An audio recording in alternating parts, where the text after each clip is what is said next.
Hey, history lovers. Tonight's journey is a slow and gentle one, winding through the softer side of the medieval world. Candied fruits sparkling at noble feasts, warm hand pies carried through bustling markets, fritters dancing in festival oil, cheeses aging in shaded cellars, pickled jars quietly waiting for winter. If you're here, you already know how to keep this campfire going. Your presence, your words below, they're what shapes it. Tell me the time where you are now, because it amazes me how we gather here. America, Europe, Asia, all under one lantern light. And don't forget to subscribe for the new video notification first. So dim the light and let's step inside the story together. The air is touched by a faint sweetness that lingers like a memory from an hour ago. A fragrance that curls itself through the rafters and into the minds of those who once gathered here. For the feast has ended, yet the ghost of its final course remains, mingled with the hush of late night. Upon the long trestle board, pewter platters still rest beneath their linen veils. On them lie the last of the sugar jewels brought in, as the hall's laughter dimmed, and the servants moved more slowly, their trays no longer heavy with meat or steaming pottage, but with small, shining morsels that seemed to exist only for pleasure, no longer for satiety. Those little treasures that a noble lord or lady might pluck between idle thoughts, each one a careful marriage of fruit and spice, and the alchemy of medieval cookery candied quinces. Their flesh translucent like captured sunlight, rest beside peel of bitter orange, softened in syrup until their edges curl like a silken ribbon. Each piece telling a small tale of journey and patience, for they began as gifts of nature, plucked in orchards far from the castle walls. Yet in their transformation, they carry the touch of many hands. The orchard keeper who knew the season as perfect turn, the kitchen boy who stoked the copper cauldron into a steady simmer, the mistress of sweets who tested the syrup with a steady hand, knowing when the sugar is neither too thin nor too thick, when it will embrace the fruit without drowning it in the glow of the candelabrum. These preserved fruits seem like small stained glass windows upon the table, each holding a fragment of sunlight from the summer past, now safely wrapped in sweetness against the advancing winter. And one might imagine, if such confection were never devised, how bare and quiet the end of these meals would feel, for sugar itself was still something of an exotic marvel, a costly treasure drawn through slow and winding trade routes, crossing deserts upon camelback, shipped overseas both calm and treacherous, each grain more valued than gold in many corners of our world. The medieval fascination with candied fruit lay not only in its flavor, but in the belief that such sweetness was restorative, a heartening gift to body and spirit. For in the medical thought of the age, sugar and spice were warming elements, guardians against the colder humors that might settle in the body come nightfall. And so a small plate of preserved figs or pears might be passed to guests as much for their health as for their delight. Though the eyes as well as the stomach found comfort in such offerings, each one gleaming like amber caught in firelight, one can picture the quiet of a winter chamber, a single candle, and the ticking of the rushlight.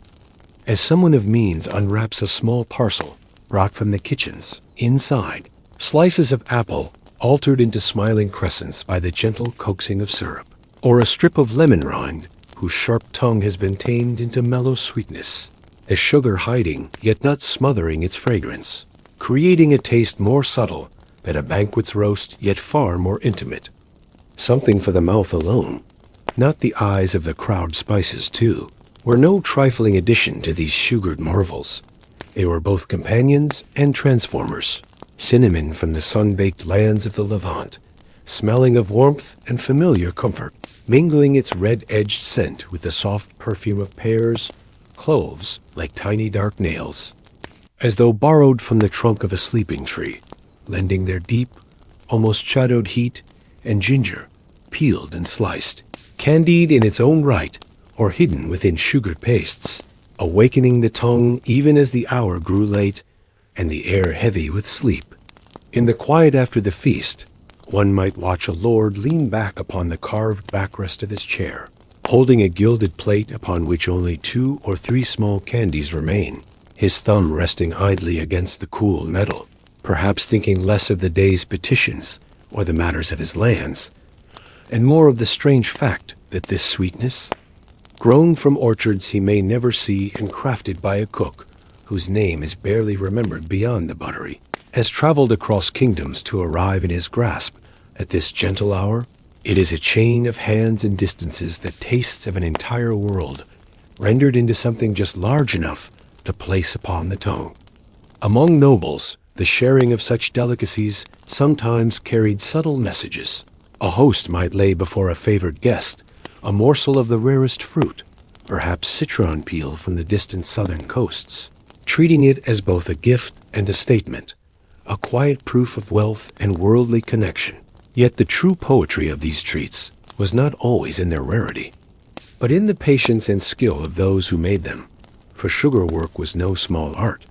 It required watching and waiting, listening to the murmured bubbles of the cauldron, learning the signs by which syrup speaks of readiness, something no written recipe could teach without the warmth of a human hand. The process itself in a medieval kitchen was as soothing to watch as it was delicate to perform for the candy maker. Often a trusted servant, or even a specialist hired for the season, would work with bowls and long-handled spoons of metal, tilting them just so to coat the fruits evenly, a rhythm of turning and lifting and placing aside to cool. Each act done with the care one might give to an embroidery stitch, for haste could spoil the entire batch, and it was said in some country manners that the best sweets came only from work done when the mind was calm, for agitation was thought to unsettle the sugar setting, though whether this was truth or merely the wisdom of craftsmen is left for us to ponder. The serving of such confections did not belong solely to the halls of the great, for in their simplest form, without the fine sugar, but using honey instead, preserved fruit was a treat sometimes found in humbler homes, made in small amounts after autumn harvests, stored in jars sealed with linen and wax, and brought out upon feast days or to mark a wedding or christening. There was a sweetness in those cottages as well, not in silver dishes, but in the way a family would share the preserved plums in front of the hearth, one spoon to a mouth, then to another, until all was gone, leaving behind only the hum of quiet contentment. Yet it was in the noble kitchens that the art of spiced sugar reached its most elaborate form, sometimes shaped into likenesses of flowers or castles, or pressed into small wooden molds that left the impression of leaves and scrolls. These were as much a display of artistry as a gift to the tongue. And in large banquets, the subtle scent of cinnamon or candied rose might float above the clatter of trenchers and knives, a soft counterpoint to the heavier odors of the feast lingering in the corners of the great room, like a whispered promise of comfort after the noise had faded.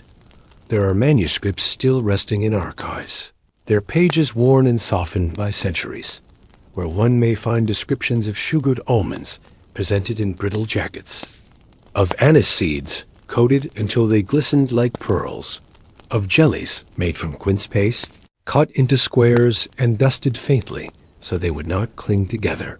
Each recipe written not in precise measures as we would demand today, but in a language of feel and sight, instructing that the sugar be boiled until it will thread between the fingers, or until it will crack when dropped into cold water, such instructions suggesting a closeness between human skill and the patient laws of nature beyond the kitchen. These sweets carried a small role in the rhythms of courtly life, gifted between friends or sent as tokens to a potential ally, for their ability to delight was as much political as it was personal. Sugar was costly, spices highly prized, and a shared moment of sweetness could smooth the edges of negotiation in ways less gentle means could not. And so a candied pear might travel with a messenger across muddy roads, wrapped carefully, tucked into a wooden box, and received days later by a hand eager for something bright amid the season's gray. On a quieter night, one may imagine a lady in her chamber, her gown loosened for comfort, reaching for a small jar hidden at the back of her cupboard. Inside, petals of rose preserved in a thick syrup, worlds away from the scent of her garden, yet close enough to make her pause and breathe deeply before tasting, the softness melting across her tongue, reminding her of the summer that had passed like a sigh. And in that moment, the world outside her chamber was neither war nor winter, only the stillness of candlelight and the gift of a small luxury held entirely within her keeping. The magic of the medieval candied sweet lies in this, that it is at once a joy of the senses and a story wrapped in each crystal of sugar, a story of those who grew, those who traded, those who carried, and those who transformed, each adding their touch until the final morsel meets the lips of the one who will remember it. And just as the glow from the hearth spreads softly without commanding the eye, so too does the memory of such sweetness linger, not loud, not insistent, but present, touched by the faint breath of cinnamon, the quiet burn of ginger, the golden hum of honey captured and kept safe against the shadows of long nights. And though centuries have passed between their tables and ours, the heart of that sweetness remains, a candied dream resting in the palm of the hand, meant to be held for a moment, and then gone, leaving only the gentle weight of its memory as the candles burn low. There is a certain softness in moving from the final sweetness of candied fruits to the warm, resting weight of a small pie cupped in one's hand. It is not the sweetness of crystal and spice now, but the hearty promise of bread and filling, held close as one walks down the uneven stones of a market street, the scent lifting like a gentle thread into the cool air. The medieval hand pie was a companion to movement, unlike the dishes of the hall that needed knife and trencher. These sold themselves in their simplicity, their crusts thick enough to guard their treasure within, their forms small enough to be eaten without a table, their purpose not always to surprise, but to comfort. And yet there was great room for surprise in their shaping and stuffing, for within their golden walls could lie almost anything a cook dared to tuck away. In the great towns, where the marketplace lay thick with stalls and shouting, the pie sellers' voices might weave through the rest, softer perhaps. For the smell of hot pastry spoke louder than any word. Here, in the turn between the fishmonger's stall and the cloth merchant's canopy, would stand a woman with a wide basket lined in linen, steam puffing from between its folds, handing over small, thick pies to merchants and boys, to pilgrims and strangers passing through, each one no bigger than a man's palm, but more satisfying than the coins traded for it. Hand pies came in many shapes, some round as the full moon in a harvest sky, some shaped a little like a closed shell, ends pinched together in neat ridges, the seams themselves a language. A skilled baker could be known by the crimp of a pie more surely than by her name. In certain towns, these ridges denoted certain fillings, so one could tell by eye whether it would be filled with honeyed apple, chopped meat with onions, or peas gently stewed with spices brought in by traveling traders.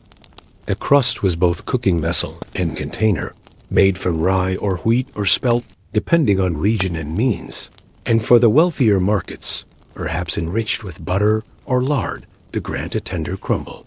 Yet often the crust was sturdy rather than delicate, for it had to survive journeys in baskets or pouches, sometimes for hours before being eaten, and even when the pastry was not meant to be eaten, in the case of thick, coughing crusts. Designed merely as a carrying case, it still bore the marks of the day's making, an imprint of the thumb, a sealing twist, the honest work of hands known in the street. If you followed the smell to a pie seller's stall in the late afternoon, you might see a tray of the morning's labor half gone, a hush falling between the buying, the cook occasionally lifting the lid of a small pot behind her to spoon more filling into waiting dough, folding it over, pinching with quick familiarity, and then slipping it near the embers of her brazier so it could firm its coat before joining the basket. It was a continual rhythm, this feeding of dough and fire, much like a hearth at home. But here it was shared with the wagging tails of dogs and the shuffle of passers within arm's reach. At fairs and feast days, these pies became part of the air itself, stalls producing hundreds in a day, some making them slender like fingers, neat for the hand of a watching child, others swelling the size to match the appetite of a plowman or a mason. And the fillings reflected the occasion, for coins flowed more freely at festival time, meat being more plentiful, spices measured with a lighter hand, dried fruits making their way into mince that was rich without being heavy. Yet they were not always meant to fill hunger alone, for the pie could act as a gentle signal of hospitality. To offer someone a hot pie as they arrived from the road was to place into their hands something they could eat without ceremony, something warm that carried the comfort of fire. And so a traveler might remember a town not for its guildhall or its steeple, but for the moment someone pressed such a thing into his palm when the wind had been particularly bitter and the road. Particularly long recipes for such pies appear in the household books of those centuries. Yet always they carry an openness, for pies were whatever the land could yield and the cook could manage. In some places, freshwater fish diced and mixed with herbs, sealed away to be eaten while still warm from the bake. In others, eggs and cheese beaten into a soft filling that sat like custard within, giving a bite both practical and indulgent for the one who ate it before heading back to their work. Those for the wealthy might have their fillings scented with saffron, lending a gold not just to the crust itself, but to the very air upon breaking it. Others might harbor sweet mixtures, apples stewed with cinnamon, currants plumped in honey, a handful of almonds where such could be spared. These sweeter pies straddled the space between coarse and luxury, coming at the end of a meal or as a treat bought in passing when silver allowed.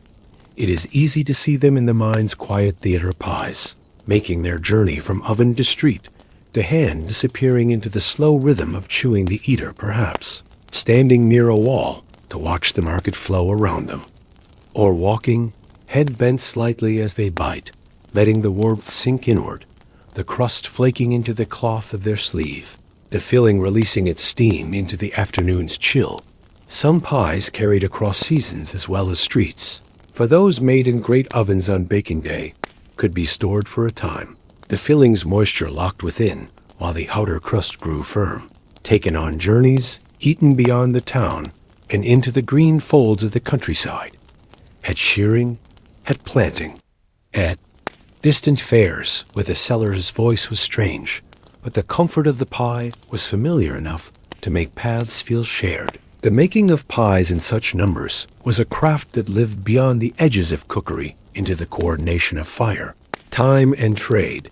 The baker might be up before dawn as pale edge to set a first batch on the oven's lip, while an assistant chopped fillings in the dim light of rush lamps, spice being pinched with care so as not to waste or overburden, each batch needing to cool before being wrapped, and all this while the market outside was still a murmur gathering itself for the day.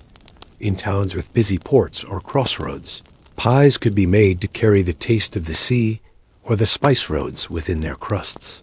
Those with means could order special versions for certain gatherings, having them embossed with the crest of a guild or the knotwork of a favored saint pressed into the raw dough, so that eating the pie became not merely a matter of hunger, but a recognition of occasion, a quiet ceremony done with hands and pastry. And yet, even stripped of these embellishments, a pie could hold its own in the memory, perhaps because it was as personal as it was portable. You ate it yourself, held it in your hand, decided the pace at which it disappeared, wrapped it in cloth for later, or shared it in a simple, direct gesture to another. There was nothing of the formality that attended a hall feast. No eyes watching your place, just the unbroken understanding between you and a piece of food designed to be both shield and sustenance. In quieter market corners, where the main road's noise was softened, children might linger near the pie women toward day's end, hoping to be given a crustless edge or one misshapen enough to be sold for a whisper of its worth. And in those exchanges, there was a sweetness that rivaled the candied fruits of wealthier tables, for hunger and kindness taste richer than sugar when the air is cold. Even in the kitchens that did not often see fine sugar, the making of a pie was a chance to fold care into something that could travel through hands and hours, to surround meat or vegetable with a safe wall of baked grain, to give the eater something that asked for no table or knife, only the turning of the wrist and the lifting to the mouth. And in that way, the pie accompanied much of medieval movement, quietly, without boast, cradling its filling until the moment it was wanted, and then vanishing, leaving only the faint traces of flour upon a palm, the soft echo of warmth in the belly, and perhaps the wish for another.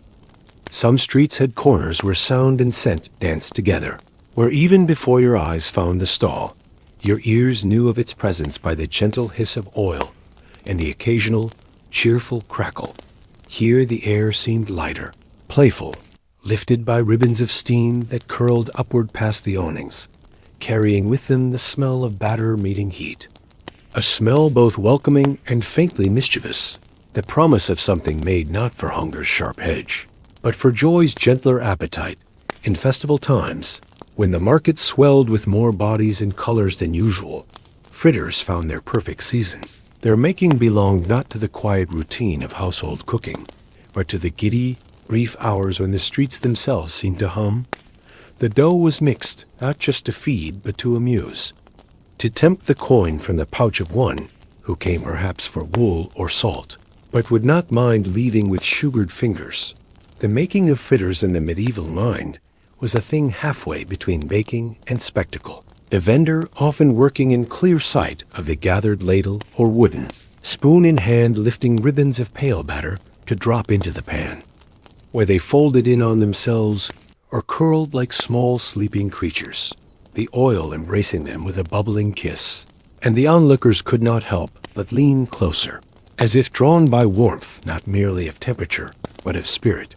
These fritters might hide a slice of apple within, its edges softening into the pillowy inside, while its sweetness grew richer, or perhaps a shred of quince or a morsel of curd cheese, scented lightly with herbs. There were savory forms as well, bits of minced meat or greens mixed through and cooked until golden, but most beloved in the festivals were those dusted afterward with sugar, or dripped with honey, so that the first bite left a small gleaming trace upon the lip. The twirling of dough was an art in itself, for in some places the batter was poured in such a way as to lace itself into shapes, a flower or a knot, a loose spiral that cooked into a crisp coil. One could break away piece by piece. These patterns were not necessary for taste, but they were gifts for the eye, for the medieval heart loved form as much as flavor, and to watch hands guide the stream of batter into circles or hearts was to feel a little of the mystery of craft revealed in real time. Around the fritter stall, life slowed in a different way. Buyers did not snatch and leave so quickly. Most waited to eat, either because the treat was too hot to bite without caution, or because half the pleasure was in that waiting, turning the warm bundle in the hand, watching the steam curl out through the folds, catching whiffs of cinnamon or rosemary, depending on the maker's leaning. Families would pause here, children craning to see the next batch lifted from the oil with a slotted spoon, shaking droplets back into the pan like tiny beads, stanched in little baskets or folded into twists of parchment. The fritters traveled through the crowd at festival pace, which was slower than the working day, for the air at such gatherings seemed reluctant to rush. The musicians by the green played, and perhaps a juggler nearby caught the glint of the sunlight as well as the coins, while here the fritter maker slid another piece skillfully into the oil, keeping an unhurried rhythm, as if the world had given her all the time she needed.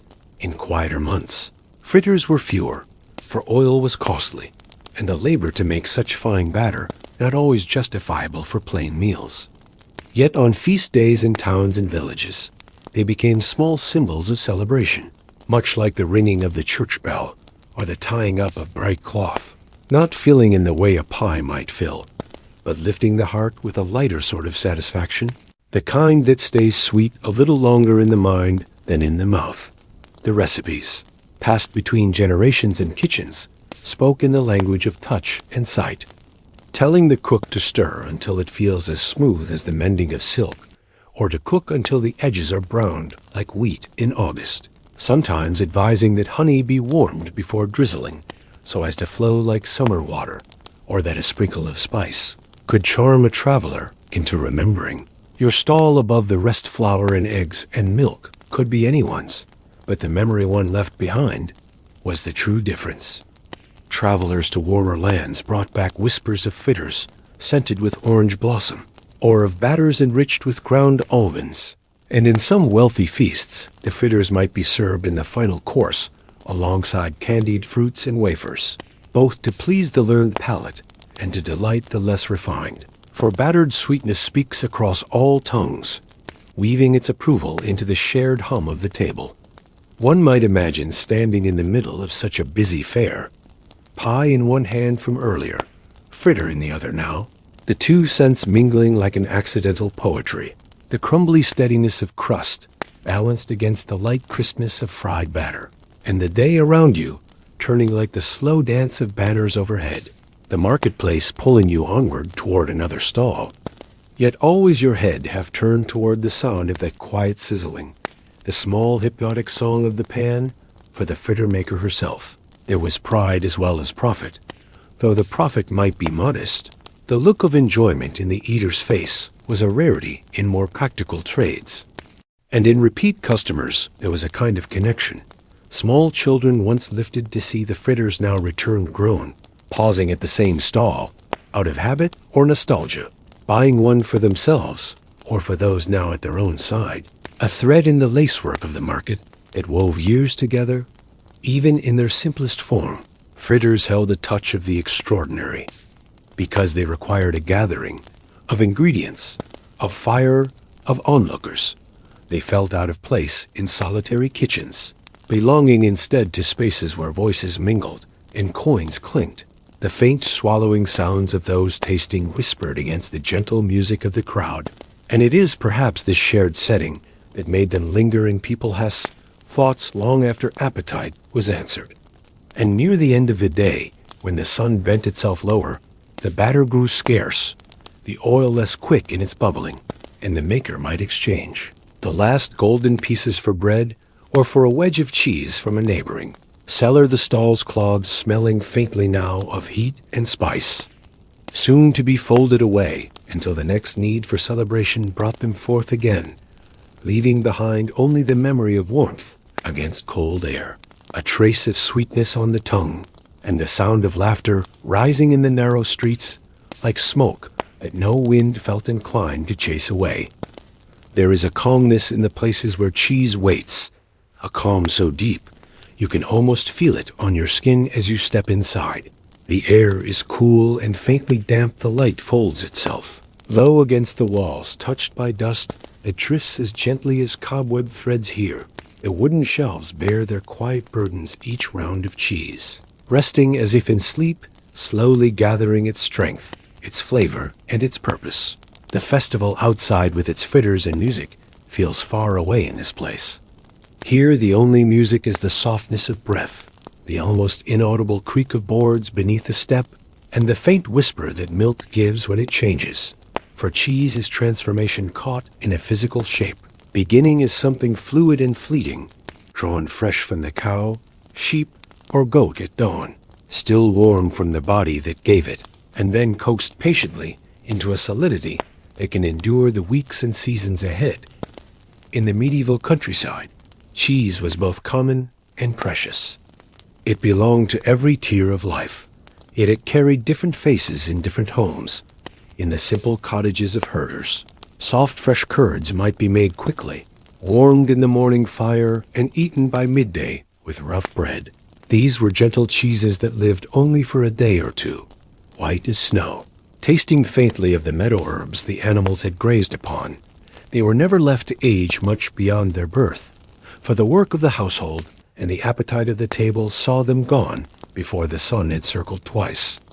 But in the cellars of manors, and in the stone outbuildings of monasteries, there lay cheeses of another sort, cheeses destined for patience, their outer rinds brushed or rubbed their rounds, turned at careful intervals by knowing hands their aging watched, not with haste, but with the same quiet attention one might give to the dying embers of a hearth, assuring there is just enough to keep them alive until their time arrives. The craft began in the dairy rooms, before the cellar even came into view. There the milk would be strained through cloth into vats, and the rennet drawn from animal stomach or from certain plants in places where it grew would be added. Setting the milk into a thick velvet mass, this would be cut, stirred, sometimes reheated. The curds coaxed apart from the whey, and all the while the air in such rooms was rich with a scent somewhere between grass and cream, touched by the smoke from the nearby fire. Cheesemakers were often women in villages, though in monasteries the role could fall to brothers who had learned the skill from older hands. And whether in cottage or cloister, they shared the same knowledge of how to read the curd, to sense by the tilt of a spoon or the cling to a finger when the mass was ready to be wrapped in cloth and pressed. The pressing drew away the whey, leaving behind a tight body ready to be salted, and shaped salt was life to these cheeses, for it guarded against spoilage, drew out the last of the moisture, and began the slow work of bringing flavor inward. In some places it was rubbed carefully on the rind, in others mixed into the curd itself, each touch altering the path the cheese would follow in its quiet journey toward maturity. Walking through a cheese aging room, you would see the variety shaped by geography and custom. Great wheels from cow's milk, raised on their sides like pale millstones. Small discs of goat cheese tucked in rows, coated perhaps in ash to guard their surface, or wrapped in leaves that would lend them a faint perfume as weeks passed. In some coastal towns, whole rounds might be stored in cool caves where the sea's breath drifted in, gifting them a tang unknown to valleys far inland. For the people of the Middle Ages, cheese was both a daily bread's companion and a traveler in its own right. It lasted where meat might spoil. It could be carried on journeys, eaten without fire, shared without fuss. You might see a merchant unwrap a cloth at midday to reveal a wedge, cutting it with a small knife and placing it on bread, or a soldier on the march taking from his pack a hard cheese meant to endure the length of his service. Yet there were cheeses so fine they belonged only to the tables of those with coin or rank, soft ripened wheels whose delicate nature required both a steady supply of fresh milk and a protected space for their coaxing. These might be served at the end of a noble meal alongside pears or almonds, their creaminess a quiet luxury, their presence a nod to the skill and resources that could bring such a thing into being. Aged cheeses told their own tales, their flavor and texture shaped by air, by the boards they rested upon, by the hands that turned them through the months. A wheel from one valley might taste of wildflowers in summer grass. Another from a colder, rockier place might hold the earthier notes of herbs that survived the harsher winds. What bound them together was the patience required, for no hand could rush the slow inward working of time upon milk. It moved at its own pace, listening to no command, but that of nature. Cheese also played its part in trade, sometimes traveling along with salt, wine, or cloth from one region to another, the hard wheels favored for such journeys, their rinds capable of withstanding days of jostling in carts or packs a town, might be known for its cheese as much as for its market or its church, the product becoming a point of pride and a mark of identity for those who lived there. In simpler homes, cheese making was part of the seasonal rhythm. The arrival of spring brought richer milk as animals returned to pasture. Early summer might fill shelves with fresh rounds. Midsummer storms might disrupt the making. Autumn could require greater salting to guard the cheese through the cold months ahead. And in deep winter, the cheeses made earlier in the year emerged from storage. Their flavors deepened, the bite firmer, offering a taste of earlier days when the fields were warm and green. The patience of this craft gave it a certain poetry, for while pies and fritters gave their joy in an afternoon, a cheese could take months before it revealed its fullest self, the reward woven into the waiting. And perhaps that is why the cutting of a new cheese was often a shared act, a small gathering, or at least a moment noticed, the first slice lifting away like the turning of a page long awaited. One might picture a quiet meal in a low-roofed room, bread cut thick, a wedge of cheese placed between friends after a morning's work, the knife passing from one to the other, voices slowing, the taste carrying with it something more than milk and salt. Something of the meadows grazed, the hands that turned it, the air it rested in during the weeks when no one thought of it except to protect it from harm. In some monasteries, cheese-making was a meditative labor, the stirring of curds, the pressing and turning, all done in silence, the cheeses maturing alongside. The seasons of prayer, and perhaps it was in such places that the act of patience in food most closely matched the patience in spirit, each depending on the other to shape something worth keeping. Even in town markets, where noise ruled, the sight of cheeses laid out upon boards had a calming presence. Wheels arranged like moons in various stages, some pale and barely formed, others rich in color and scent, inviting the buyer to take a piece that suited their need. These stalls spoke less with shouts and more with the steady confidence of time made edible, when at last the cheese was judged ready by smell, by feel, by the sound it gave under a careful tap. It stepped from the world of patience into the world of pleasure. Cut into wedges, wrapped in cloth, carried to kitchens or carts, yet within each wedge the quiet of its making remained, and in its taste one might find a small fragment of those cool, dim rooms where the air stood still and time worked unseen, and so cheese, in its medieval life, was a bridge between the immediate and the enduring, between the milk drawn at dawn and the food that sat upon the winter table, between the touch of human hands and the unhurried shaping of nature, a bridge built slowly, carefully, and crossed with gratitude each time it was sliced and shared. If cheese was the slow whisper of milk, becoming something steadfast, then the pickled thing was the hushed murmur of seasons caught in glass and clay. Even in the dimmest corner of a medieval pantry, one could spot them by the glassy sheen of liquid surface catching the light, or by the muted greens, golds, and reds that pressed themselves against the inside walls of their jars, as though longing for the memory of gardens and orchards. Pickling was an act of forethought, a gesture toward the future, made while the sun was still kind. For the salted and the soured things began their journeys when the earth was generous cucumbers taken, when they were small and crisp cabbages gathered heavy and full from the field onions still sharp and scent apples firm. Before they could turn floury, the vegetables washed and trimmed, sometimes sliced, sometimes left whole, then packed into their resting places with salt, vinegar, herbs, and sometimes honey for a softer edge. To step near the shelves and lids where they waited was to enter a quiet company of sleepers, yet their rest was not idle within each jar. The slow alchemy of preservation was at work, salt drawing out the water, vinegar wrapping itself like a thin cloak around the food's flesh, herbs breathing their green breath into the mixture. And each day or week that passed only deepened this conversation, until months later the thing taken from the jar was no longer simply what had been placed there, but a gentler or sharper, quieter or bolder version, a reflection of both its past and its waiting villages and manners, alike turned to pickling not merely for pleasure, but for survival. The winter table without such jars would be a plainer and a hungrier one, yet there was much variation in what could be found depending on the place and the means. In the cottages of poorer soils, one might find only barrels of salted turnips and roots, sturdy in their humility, while in wealthier kitchens, the rows might include green plums and spiced vinegar, pears preserved with rosemary, and young walnuts steeped in a bath that turned them almost black yet sweet upon the tongue. The pickling rooms had their own fragrance.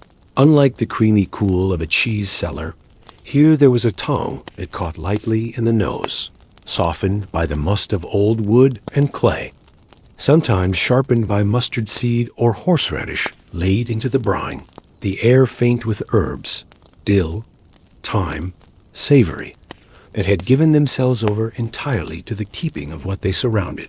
And perhaps most memorable of all was the deep, subtle note of fermentation, a living scent like quiet breathing in a closed room.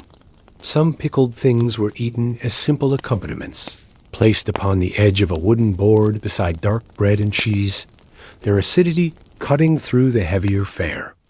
Other times they were brought out as small bright offerings for guests, tokens of care from a household that had thought of future thirsts and palate.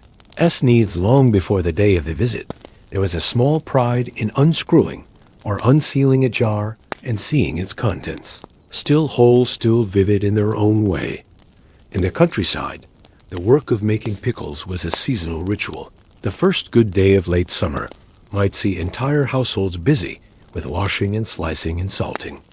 The fields outside humming with insects, while inside the kitchen the busyness was of hands moving between bowls, knives, and jars, the sound of vinegar being poured like rain into the waiting vessels, the quick chatter about spices and past batches, the careful tucking away of full jars into the cool places, where they would not be disturbed by heat or frost. These preserves traveled as well. Merchants might pack them in straw and load them onto carts, delivering barrels of salted cabbage to towns where they would be sold by the spoonful or by the handful sailors might carry. Pickled vegetables on long journeys for their keeping quality could mean the difference between health and hunger far from shore, and even pilgrims on the road could find comfort in a small crock of something tart and crisp after days of bread grown stale in the pouch. Though simple in principle, the art of pickling had its subtleties. Too much salt could render the food harsh. Too little might not guard it long enough. The choice of herb could sway the whole character of a batch. And among the most skilled, there was an appreciation for the timing of the draw. Knowing when a cucumber had reached that perfect midpoint between firmness and surrender, when an apple had given enough of itself to the vinegar to be mellow, but not so much as to lose the ghost of its orchard self. In wealthier estates, certain pickled delicacies held ceremonial pride. Green walnuts pickled with spiced syrup were offered as luxuries in the later courses of great feasts, their deep color and complex taste marking them apart from the simplest brines. Rose petals might be preserved in vinegar for use in special sauces, and unripe grapes soaked to bring a tartness to rich roasts or fish, each jar filled with intention, meant for moments where food met artistry. Yet the humblest jars held their quiet worth as well. A barrel of salted cabbage could see a family through the coldest months. A row of pickled onions might brighten every evening meal across the weeks. And there was something deeply reassuring in knowing they were there, waiting in the dim back corner, as constant as the hearth. They embodied the medieval knowledge that the work of one season was the survival of the next.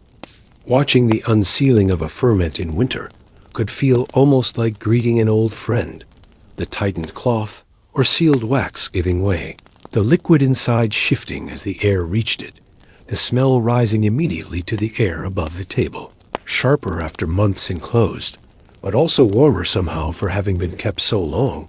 The first taste a bridge across the seasons, a living memory now resting in the moment's hand. Some regions favored more spiced pickles, others preferred the cleaner taste of simple brine. Yet all shared in the belief that these foods were a safeguard, an edible promise.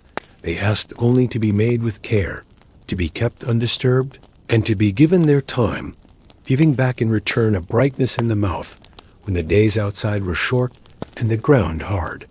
In markets, pickled goods added splashes of color to the earth, tones of grain and bread, jars catching the dim winter sunlight, their contents like small jewels under glass. Sometimes the seller would draw out a sample with a wooden fork, offering a customer a crisp slice to test, and there was a small pleasure in that first bite. The way eyes might briefly close as the sour met the sweet, the salt met the crunch, and the mind recognized both garden and careful hand in monastic communities. Pickling joined brewing, baking, and cheese, making as a way to steward the gifts of the land through the changing seasons. Monks tended their barrels with the same attentiveness they gave their vines, or their livestock, lifting lids to skim, to scent, to stir in more vinegar if needed, each act both practical and contemplative. For preservation was not merely craft, it was care made tangible, and so these jars and crocks, unassuming in their stillness, played their part in the medieval table's long story, standing between hunger and sufficiency, between the fleeting taste of summer and its remembrance in winter. They sat patiently for weeks or months without calling attention to themselves, only to emerge when needed as something familiar yet freshly alive. The quiet companions to bread, to cheese, to meats both fresh and cured. A gentle tang that cut through the heaviness of the age, and perhaps through the heaviness of a day as well. Before the hive comes into sight, it is heard, not in any loud way, but as a low, many-voiced vibration carried through the warm air. A sound that is less a noise, and more a presence, the gentle proof that a small working city is awake in this patch of the world, hovering between clover and blossom, and the wooden structures where their gathered treasure is kept. In the medieval landscape, honey was more than sweetness. It was the glow in the mead cup, the healing drop in the apothecary's jar, the shine on a glazed tart. It was also the only sweetness within reach of the poorest fields, where sugar from far away was only a rumor. It was there beneath the lids of cottages and in the storerooms of castles, changing shape through the hands of those who coaxed it from comb to pot to table. To watch a beekeeper in such a time was to watch a conversation between human patience and insect devotion. The hives often made of straw skeps shaped like rounded bells, or of hollowed logs in woodland villages, kept in sunlit gardens or in the open fringe of orchards, where blossoms tempted the bees to wander and then return. Here a figure would approach slowly, sometimes under a hood woven from coarse cloth, sometimes bare-faced if the bees were known to be mild. Every gesture measured so as not to stir unnecessary alarm. In some households, beekeeping knowledge was as prized as herbal lore passed quietly from elder to younger. The timing of the collection chosen with care. Too soon, and the comb would be pale and dripping too late, and the bees' own need for their harvest would make taking it a theft against one's own hives. Once ready, the waxy labyrinths within were cut free, heavy with captured sunlight, concentrated from thousands of visits to flowers many yards and even miles away. The honeycomb itself was marvel enough. Hexagons perfect and repeating, a geometry no hand had carved, sometimes placed whole upon a wooden board at a feast, so that diners could cut as they pleased, eating both wax and honey. The texture first resisting, then surrendering to the teeth, flooding the mouth with sweetness as old as the hills. At other times, the honey would be pressed or let to drip slowly through cloth into a waiting vessel, clear amber pooling like a tiny harvest of liquid sunshine for everyday folk. Honey found its place in thick slices of bread, in warm milk, in simple cakes that could make a named day feel more important. For the wealthy, it moved into sauces for fish or game, into mead perfumed with herbs like rosemary or thyme, into medicinal mixtures with vinegar or crushed seeds. Every drop used with the understanding of its worth, for every drop was the result of days and days of small golden bodies moving between petals and home. Beeswax, the twin gift alongside the honey itself, was treasured for candles, for sealing jars, for polishing wood. In monasteries, the beeswax candles lit the hours of prayer in winter when sun was fleeting. In towns, it shone on the altars of churches, and in the homes of those who could afford its cleaner, steadier burn over tallow. In this sense, the keeping of bees was not only about taste, but about light, about the lengthening of useful hours into the long evenings of an age without glass windows wide enough to flood a room. The medieval year's rhythm was tied to the bees in small ways. Spring meant renewed flights as blossoms opened. Summer meant the full hum of work above fields of herbs or wildflowers. Autumn's close meant the final gatherings and the ensuring of the hive's survival through frost. Even those who did not keep hives themselves often knew the beekeeper by name, for the honey they sold or bartered had touched every table at one point in the year. In towns, honey sellers might stand near spice merchants, their wares catching the light through glass or earthen pots, sometimes selling it liquid, sometimes in cut squares of comb wrapped in leaves or cloth. The smell in that corner of the market, both floral and warm, entirely itself, entirely unlike anything else for sale, and the passerby who bought a small portion might carry it away as though it were a charm, meant to be kept and savored, not devoured in haste. There were beliefs, too, surrounding the keeping of bees. In some corners of the medieval mind, A hive belonged to the family in ways beyond property. Important news was said to be told to the bees. A death, a marriage, the birth of a child, lest the hive should sense neglect and abandon its keeper. Whether such customs were universal or local, they spoke to the quiet bond people felt toward these creatures, whose work was tireless and whose gifts were so cherished.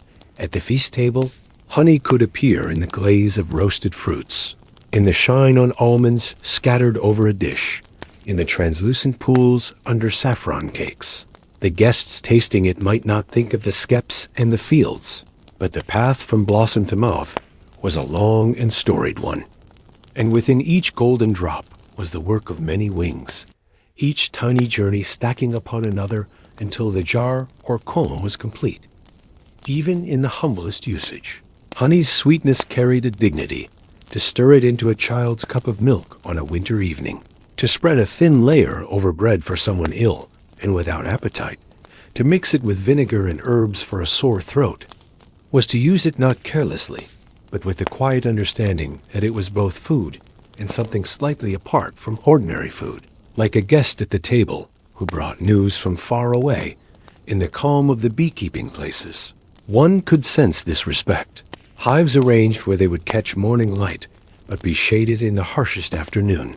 Pathways kept clear, so that the bees' flights would be undisturbed. Water nearby for their use, and the keepers listening to the tone of the hum.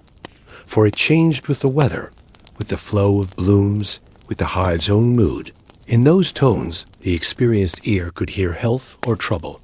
When winter deepened, the hives would be secured against cold winds, often with straw or cloth, left in peace until the warmer days returned.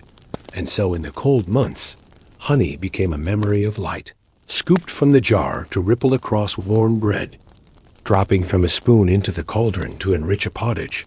It was the taste of blossoms tasted by no human lip, carried here by a chain of creatures no larger than a thumb. Perhaps this was part of honey's magic to the medieval mind.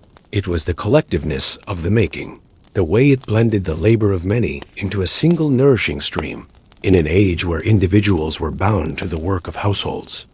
Villages, guilds, and orders, the bees offered a small winged mirror of that truth, a sweetness born not of one's own hand alone, but of many small, steady contributions.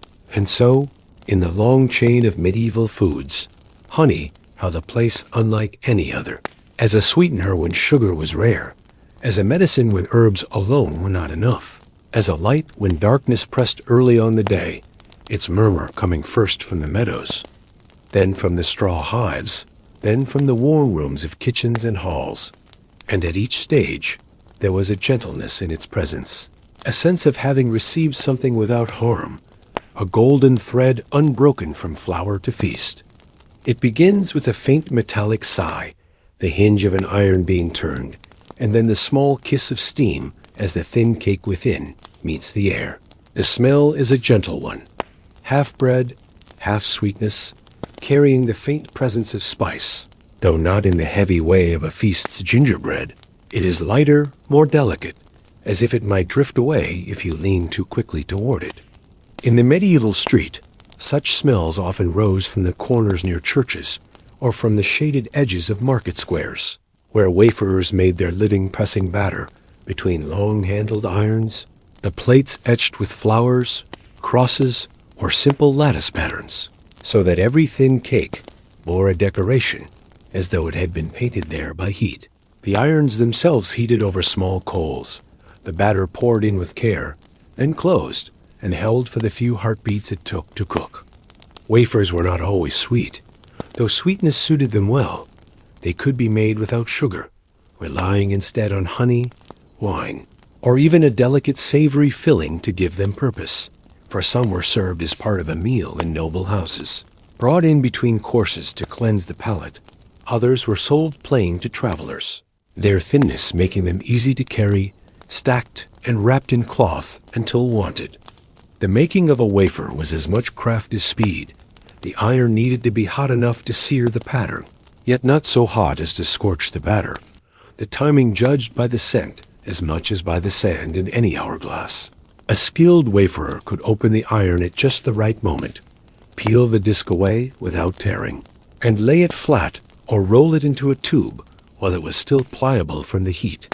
In towns, children sometimes clustered near the waferers, coins clutched in small fists, watching with bright eyes as the batter was ladled, the iron pressed, the magic hidden for only a short while before the cake was freed. Its edges crisp, its surface scored with the delicate imprint of the plate. Apprentices might stand nearby, fanning the coals, or stacking the cooled wafers into neat piles, ready to be wrapped in parchment.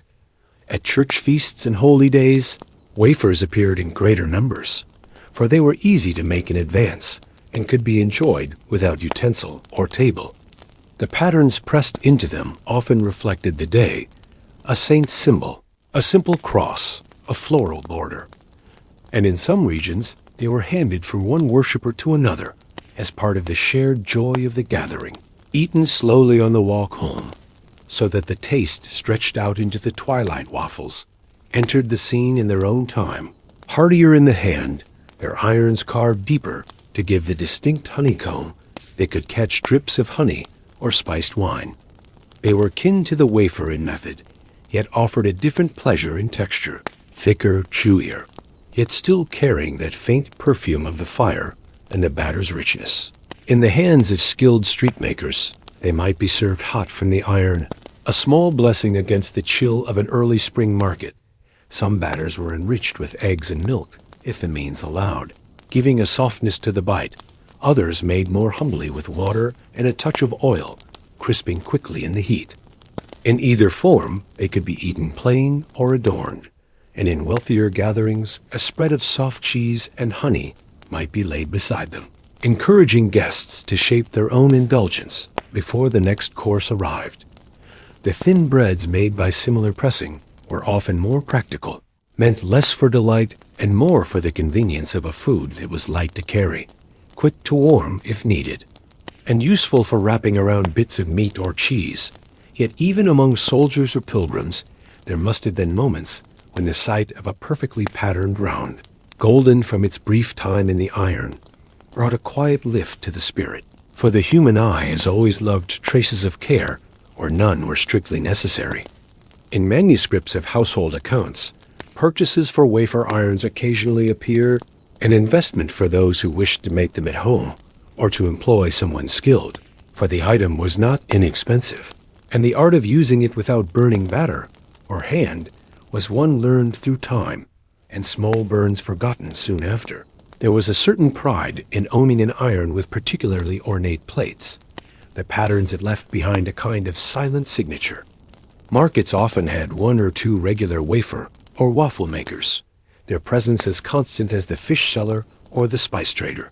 And like those trades, they required their own rhythm, the tending of coals, the careful replenishment of batter, the stacking of finished cakes, into boxes lined with leaves to keep them dry, all done without the rush of more perishable wares, for batter could be coaxed along the day, and wafers once baked could last a little while if the weather was kind. For festival days, wafers might be dipped after cooling into spiced syrup or wine and then dried again, giving them a glaze that both sweetened and preserved them. In some courts, they might be dusted very lightly with sugar, though each grain was dear, the thin sheen over the patterned surface catching the candlelight nicely as they were set out, alongside nuts, fruits, and small jugs of warm drink.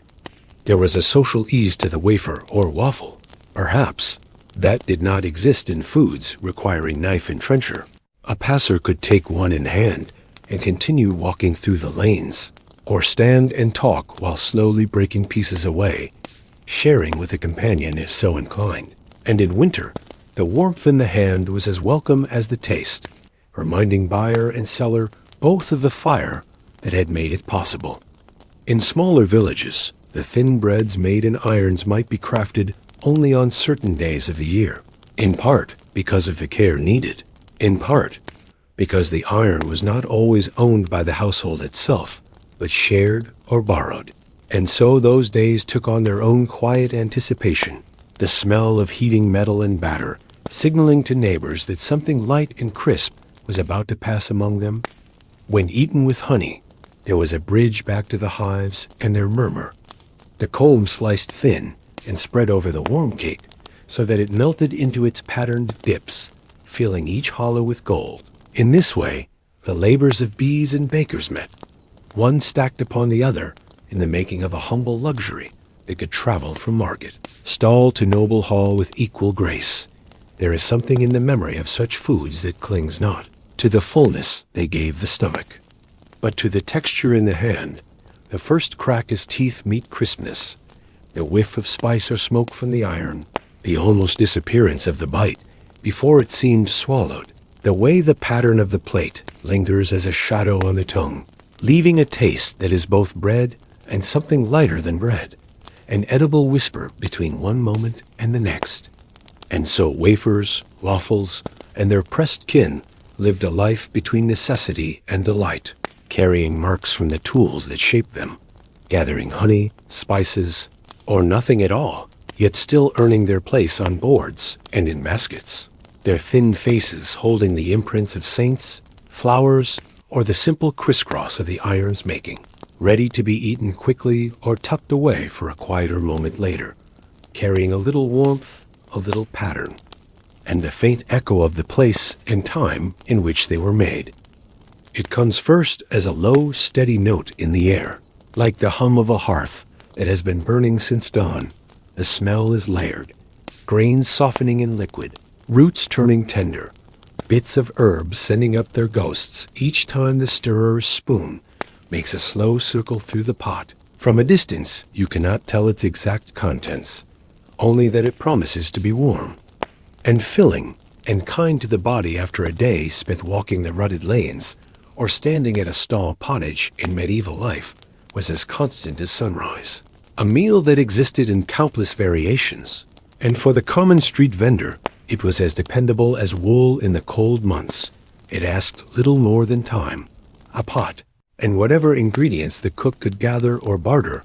Into it could go barley, oats, or peas, chopped leeks, slivers of meat when they could be spared, onions, parsley, even a splash of ale or wine from a jug that had given to other dishes already, left to simmer until each element had offered itself fully to the whole.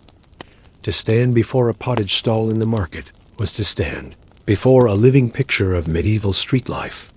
The pot itself often big-bellied and blackened from 100 similar batches, set upon an iron trivet over the fire, the cellar with a ladle at the ready, bowls stacked at hand, sometimes of pewter for the better paying, more often of wood, each portion served with a chunk of bread that could be dipped until it grew soft and heavy, both food and spoon when the spoon itself was absent. The nature of street pottage was that it shifted as the day grew long, the first ladles at midday holding more pieces, more of the solid parts that settled toward the bottom of the fresh pot, later servings becoming softer, more blended, the flavors richer for the extra hours. It was not ever quite the same from first to last even in a single day, and certainly never identically repeated from market to market, for it depended entirely on what the cook had brought and the price. The morning's buying allowed, those with fewer coins might come not for a bowl, but for a smaller, measure a half ladle, poured into their own vessel, sometimes thickened with extra bread, or bishering a seat near the pot, so they could accept a ladle's worth of the more watery broth the cook might offer, freely once his paying customers were gone. In this way pottage even served as a quiet act of charity within the bustle of buying and selling. The spoon was an important part of its street life, plain, sturdy, and shared among many mouths if the eating was done on the spot, the seller keeping a small rinsing bucket to swish them between uses. Others brought their own, tucked into a belt or in a pouch, a simple tool that allowed one to lift something steaming to the lips without burning the fingers in villages. The spoon was nearly as common in the pocket as a knife, though it was called upon far less often throughout the day. What gave pottage its special role was that it met people where they were, tired, cold, distracted, on their way elsewhere, and offered not a feast but a reprieve, a moment to feel heat spreading again through the chest and limbs, to set down the bundle or basket and stand leaning near the pot, so the fire. Warmth could sink into skin as the food sank into the stomach. It was food as a pause in the day, rather than a full stop. Some pottages were enriched with fancier touches if the stall was placed in a wealthy district or outside a guild hall, perhaps ribbons of saffron turning the hue. Richer, a few peppercorns snapped and sprinkled on top morsels of salted pork.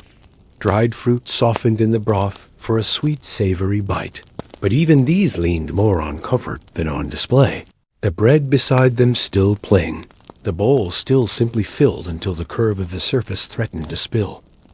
The soundscape around a pottage vendor was quieter than some stalls, for the act of eating from a spoon invites more silence than chewing bread or breaking a pie. You would hear the muted tap of metal or wood against the bowl, the small sighs when the heat hits the tongue just right, and the murmur of thanks or small exchanges made between cook and customer. Most customers staying just long enough to eat before melting back into the flow of feet around the square or lane. In winter, the steam above the pot caught the pale sunlight in a way that seemed almost deliberate. As if it meant to guide the weary toward it, the cook tending the fire with one hand, stirring with the other, shifting the pot slightly when the bubbling threatened to grow too eager. The motions practiced and unhurried, the kind of movements that belong more to tending living things than to mere cooking. For pottage, in its long, slow thickening, does require tending like a creature does. In homes, pottage was a daily habit, but in the streets, it was meeting place and sustenance combined. You might see two strangers leaning side by side, dipping bread into the same bowl if coin and familiarity allowed, or watch as a craftsman's apprentice arrived each midday for his master's measure, eating half before he made it back up the street, the warm smear of the broth on his knuckles when he made the last bite without thinking. It was also one of the few truly communal foods of the time, its form inviting sharing without much ceremony, not bound by rules about courses or serving orders, not dressed in flourishes that suggested only certain tongues could approve it. It was simply there, bubbling, changing as the day moved, given by ladle, received by hand and mouth, leaving the eater slightly more ready to keep moving forward in the day ahead. Vendors sometimes became known for a particular style, a bit more barley than most, a fondness for strong onions, a touch of beer instead of plain water. Customers who liked those touches would stop nowhere else for their midday pause. And so in small ways, a pot of pottage could define a corner of a market as surely as the steps of a church or the turning of a lane. At day's end, the pot would be scraped clean. What remained might be kept for tomorrow if cooled quickly and kept safe, or fed to animals if it had given all it could. The fire allowed to fade to coals, the spoons rinsed and stacked, the stall folded away until morning's light brought the smell again into the street, marking time in a slow, savory way amid the greater rhythms of buying, selling, and living. And so pottage, with its street spoons and its unassuming steadiness, belonged to the foundation of the medieval day, a companion to travelers, a pause for merchants, a quiet hand held out to the poor, its steam, carrying not just warmth, but the small assurance that however noisy and changeable the world around the market might be, there would always be something here that tasted of home. The sound of an alehouse was not the clamor some might imagine, at least not in the early part of the day. More often, it was the soft thud of a bench being pushed back, the scrape of a mug across a worn table, the muted hum of voices speaking low over the rim of their drink, and always in the background, the low crack and sigh of the fire that never went out, even in high summer, for the hearth was the heart of the place, and kept the room scented with the faint perfume of oak or beechwood, slowly yielding to ember. Here the air was touched with malt and yeast, a faint sweetness one could almost chew, the breath of fermenting ale rising from the barrels that waited along the wall, their casks marked in chalk or paint to tell the host which would be next to tap. Yet food had its quiet role here too, for even the mildest ale settled better when paired with something in the mouth, and so the alehouse table often bore its own. small parade of tidbits to join the mugs and jugs. These were not the rich courses of a noble hall, but simple, salty, and steady companions to drinking.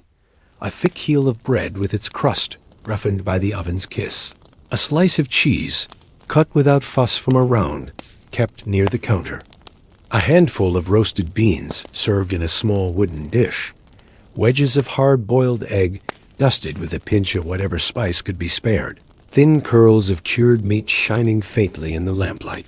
There was comfort in the plainness, a sense that here one could eat without the careful posture or the long waits between courses.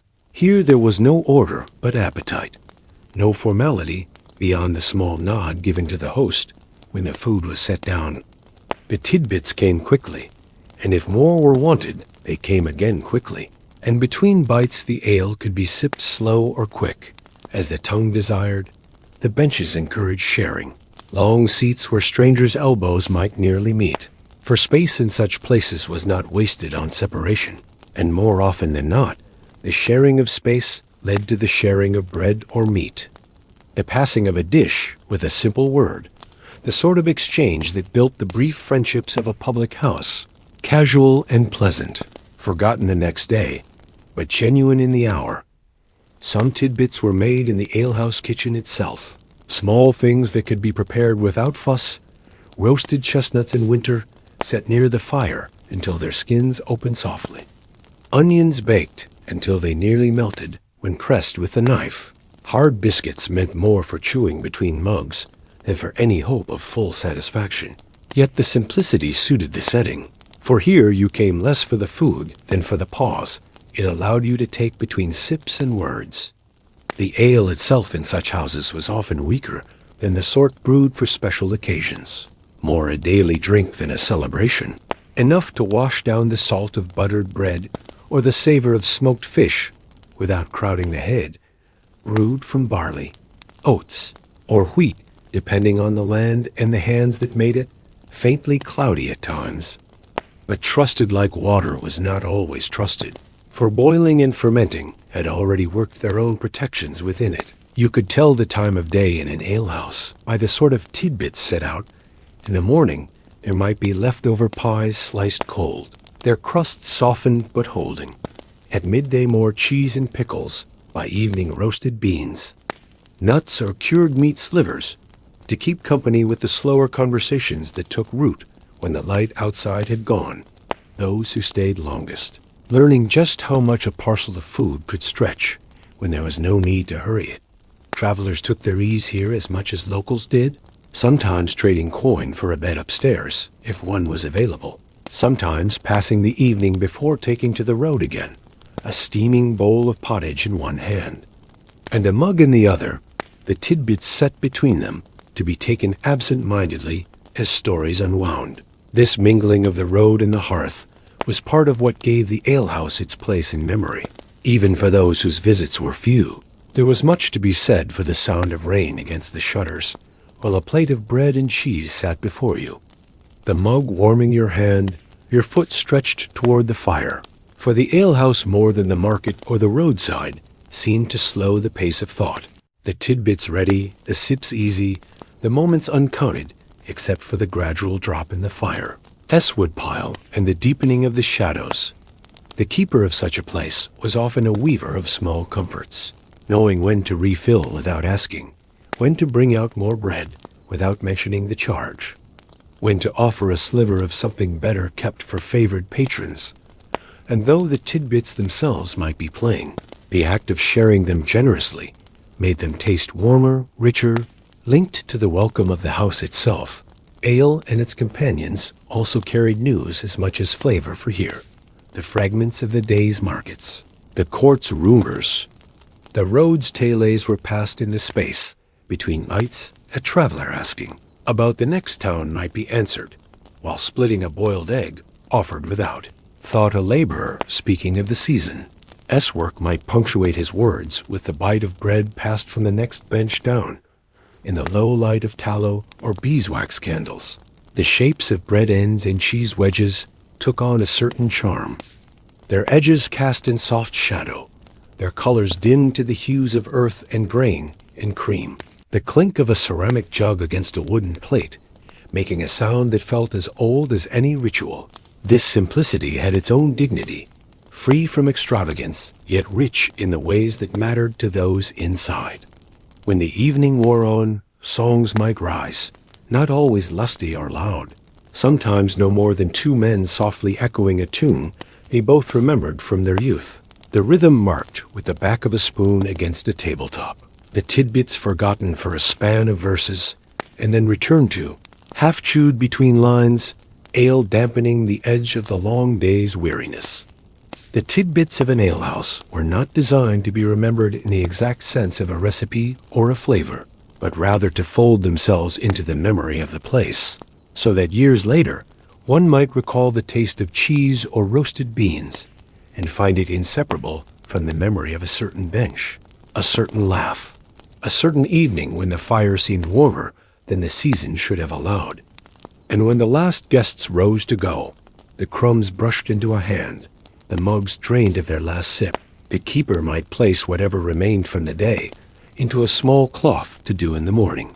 The benches straightened, the fire banked low, leaving the room in a kind of embered silence until the next time bread and cheese, ale and company would fill it once more with that quiet mix of flavor, light, and human ease.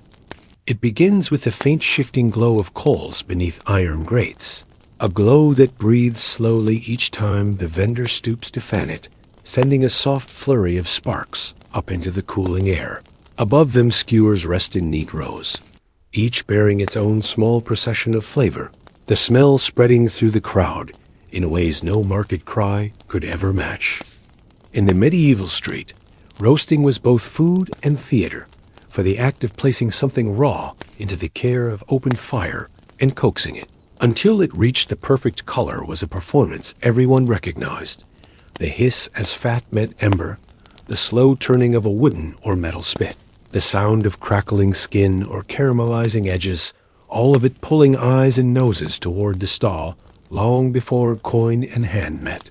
The skewers themselves might hold cubed meat dusted with spice, perhaps mutton, beef, or pork, depending on the season and the wealth of the district. Sometimes small game birds trussed snugly, their legs tucked and bound in leaner fare. Slabs of cheese might be roasted until their outer layer bubbled and browned, served quickly with bread before they lost their warmth. And in certain months, the skewers bore nothing more than chestnuts, their shells splitting open to reveal the satin flesh within, sweet and smoky all at once. To watch a vendor tend these skewers was to watch patience given shape, each turn done by hand, never rushed, eyes always on the color blooming across the surface. Some cooks used small brushes made from bundled herbs to stroke oil or melted butter across their offerings, the heat releasing the herb's own fragrance into the mix. Rosemary, thyme, perhaps sage depending on the taste intended, and the plants within reach.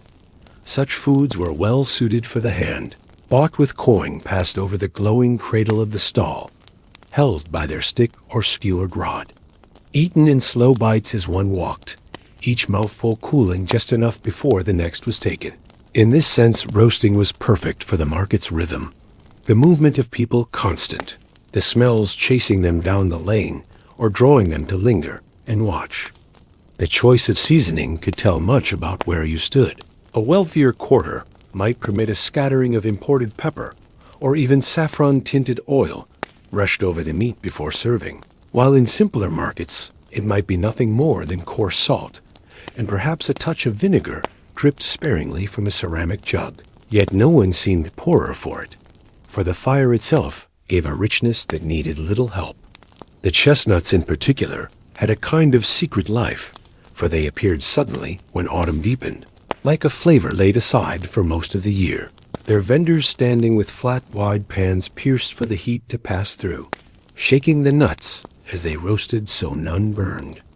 The sound of their shells cracking to let steam escape, often making as many heads turn as the smell did, their paper wrappers handed over warm enough to comfort the fingers in the snapping cold. At festivals, the roasted wonders took on greater variety and spectacle whole haunches, turned on spits big enough to require a crank, basted with ale or dripping market sticks bearing candied fruits. Grilled until their sugar just began to bubble, soft rolls of dough wound around rods and browned over the fire before being slid off steaming into ready palms. Each vendor competing silently for which scent would drift farthest and tempt most. There was a quiet democracy to such fare, for it needed neither knife nor bowl, neither table nor seat. The only tools required were the cook's spike, the eater's hand, and the meeting of teeth and hunger. It was food that moved with you, letting you follow music, talk with friends, or simply wander at the market's edge. A warmth and flavor joined you in easy step. For the cooks, the coals were both partner and challenge, for wind could change their temper in a heartbeat. A sudden gust bringing the flames too close, a lull letting the heat sink when the next skewer needed its kiss. Tending this was as much about reading the air as about reading the food, moving skewers higher or lower, adding wood in careful handfuls, shielding the side with a board when breezes grew too bold. The market sticks themselves were small works of skill, sharpened to hold without splitting their cargo, sometimes carved with a maker. Smart at the base, so regular customers would know whose came from where in reused sticks made of metal. A certain polish told of long service above many fires. The handles wrapped in cloth or leather to spare fingers from the heat. Children loved such food for the way it could be kept to oneself. No need to share, even if the portion was small each bite. Following the last until only the bare stick remained, which could then be wielded like a sword or tucked into a sash. A tiny baton of memory from this day's market. In winter markets, the glow of roasting stalls lit up the street like scattered embers dropped along the way, the steam from meat and vegetable rising to mix with the frost in the breath of buyers. People gathering near the edge of the stalls to feel the fire briefly on their faces before stepping back into the cold. The roasted wonders, not just food, but a moment of warmth and flame to be carried along in the hand and in the stomach. For travelers, to buy something roasted was to buy reassurance, a hot bite against the long road, a guaranteed satisfaction in an unfamiliar place. For fire is the same whether in your own town or far away, and the smell of roasting speaks a language beyond any market tongue. It is a comfort in the bones as much as in the mouth. These were small luxuries to some, daily fare to others, but in either case they carried with them the unspoken link to the most ancient of cooking arts, the act of turning something over a flame, until it changed into sustenance, until it carried the mark of both the fire and the hand that turned it, until it could be eaten with nothing more than grateful bites in the moving air of the street. And when the last of the coals sank into ash, when sticks lay bare and the final skewers were gone, the stall would be stripped and the fire left to sleep until tomorrow, its warmth lingering only in those who had stopped to taste, to watch, to carry away a small piece of the fire, work into the night beyond the market's glow. It is the scent one notices first, the way it curls through the air long before the stall comes into view, warmer than the sharp perfume of roasting meat, more complex than the singular sweetness of honey. It is a tapestry of spice and grain and the deep tones of cooked sugar or molten honey, the kind of perfume that seems to promise both comfort and celebration in the same breath. In the medieval fare, gingerbread held a special place, part sweetmeat, part keepsake, for the making of it was not simply to feed, but to delight. Its spices, ground ginger above all, along with cinnamon, clove, or anise, came by long and winding routes that began in distant ports and passed through many hands before finding their way into the pitcher or bowl of a baker here. Each measure of spice carrying with it the cost of distance and the quiet wonder of the unfamiliar made familiar. The earliest gingerbread in these streets was not the soft, cake-like creation some might imagine, but something closer to a dense, spiced bread or pressed confection, often stiff enough to be shaped and cut, bound together with honey, or, in wealthier houses, with sugar syrup, though sugar in great quantity was still a treasure. The common bond among all these forms was the warmth of ginger, its bite mellowed by the sweetness around it. lingering on the tongue as the other spices lifted in gentle succession. Bakers would work the dough or paste until it was pliant yet firm, sometimes pressing it into carved wooden molds that left patterns in low relief. Flowers, vines, animals, saints, or even the likeness of noble patrons. The pressed cakes would then be dried or baked until they held their form, their surfaces sometimes gilded with a thin wash of saffron water, or dotted with silver leaves for those who could afford the glint, transforming food into something between a delicacy and an ornament. At market stalls, gingerbread might be sold from neat stacks, each piece wrapped in paper or cloth, the shapes chosen to fit the occasion, hearts for betrothals, shields for tournaments, roundels with simple marks for feast days without particular emblem. In such ways the treat traveled between the worlds of the eater and the giver. For to hand someone a piece of gingerbread was to offer more than sustenance. It was to give a token, brief in life but full of thought. In some regions and times, gingerbread was more of a luxurious spiced biscuit, thin and crisp, served at the end of a fine meal, alongside wafers and comfits, its fragrance mingling with wine and conversation. But in the bustling, open air of the fair, it was handled more robustly, handed to children who clutched it in mittened hands, to travelers who tucked it away for the road, to lovers who split a heart-shaped piece beneath the ribbons of a festival pole. The richness of gingerbread's flavor meant it needed little accomplice in serving, perhaps a cup of warm wine to wash it down, perhaps nothing at all, but the slow chewing that released new notes of spice with each bite. Its sweetness was different from honeyed wafers or candied fruit. Heavier somehow, more grounded, a sweetness that sat deep in the chest rather than dancing on the tip of the tongue. It often appeared in times meant for gathering fairs, feast days, weddings, less frequently in the ordinary weeks of work, for the spices it required bound it to moments of intent and preparation. The making of it filled the kitchen with warmth even before the baking began, the scent rising from the mixing bowl as ginger and cinnamon met the moistened flour, from the tray as the shaped pieces waited their turn in the oven, or near the hearthstone as flatter heat. For many who bought it, gingerbread's appeal was as much in its keeping as in its eating. A sturdily dried cake might last for days, or even weeks if tucked in a dry place, and though it would grow harder over time, it would give its spice and sweetness still, softened perhaps by dipping into warmed ale or soaking briefly in wine, a habit for the older or more patient eater, a way of stretching the moment of a gift well beyond the market day.